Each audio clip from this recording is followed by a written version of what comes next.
ნაყინის საწარმოების სასურსათო მაღაზიები და სხვა 6-ზე მეტი სავაჭრო ობიექტი სურსათის უნებლობის სამსახურმა ზაფხულის დადგომის პარალელურად შიდა ქართლში უკვე შეამოწმა.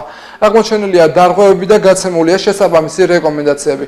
რა შემთხვევაში უნდა დარეკოს სურსათის უნებლობის სააგენტოს ხელხაზე და არის თუ არა უსაფრთხო პროდუქტი, რომელსაც ყოველდღიურად მოვიხმართ. პატათარაშვილი სურსათის უნებლობის სამსახურის ხელმძღვანელი საუბრობს.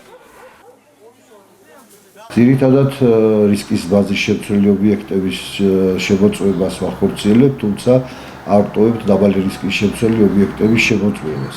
ვინაიდან საფრთხე ყოველთვის არსებობს იმისა, რომ ამა თუ იმ პროდუქციით მოხდეს ადამიანების მოწამვლა. ამიტომ ვატარებთ სახელმწიფო კონტროლს, ინსპექტირებას, როგორც გეგმიურს, ასევე არაგეგმიურ ინსპექტირებას. ამ დროისათვის უკვე 600-ზე მეტი ობიექტი გვაქვს, საზოგადოებრივი კვების ობიექტი გვაქვს შემოწმებული და არაგეგმიური გვაქვს 101 ობიექტი, საზოგადოებრივი კვების ობიექტი შემოწმებული. ძირითადად ეს არის ხორცის სარეალიზაციო ობიექტები, ნახევარფაბრიკატები, ინტენსიურად მიმდინარეობს ნაყინის წარმოება, თუმცა შიდა ქართლში შემოწმება, თუმცა შიდა ქართლში ბევრი არა გვაქვს და სულ 3-ია, ერთი ხაშურში, 2 გორში. მოხდა როგორც გეგმიური, ისე არაგეგმიური სახელმწიფო კონტროლის განხორციელება და ასევე დაევალა ბიზნეს ოპერატორს აღნიშნული წარმოებაში ნიმუშების კვლევა. ხდება ნიმუშების აღება როგორც ხორცის პროდუქტების, ასევე ხილისა და ხილბოსტნის ნიმუშების აღება.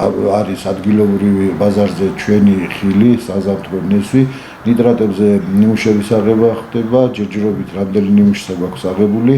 დამაკმაყოფილებელი პასუხები გვაქვს, უარყოფითი პასუხებია, ასე რომ კარგი სიტუაცია ამ კუთხით. ნიტრატების მომატებული რაოდენობა ამ ნიმუშებში არ აღემატებოდა ნორმასთან დაუშვებელს. ეროვნული სააგენტოს თხოვნა იქნება მომხმარებლებისთვისაც, რომ ჩაერთვნონ აქტიურად,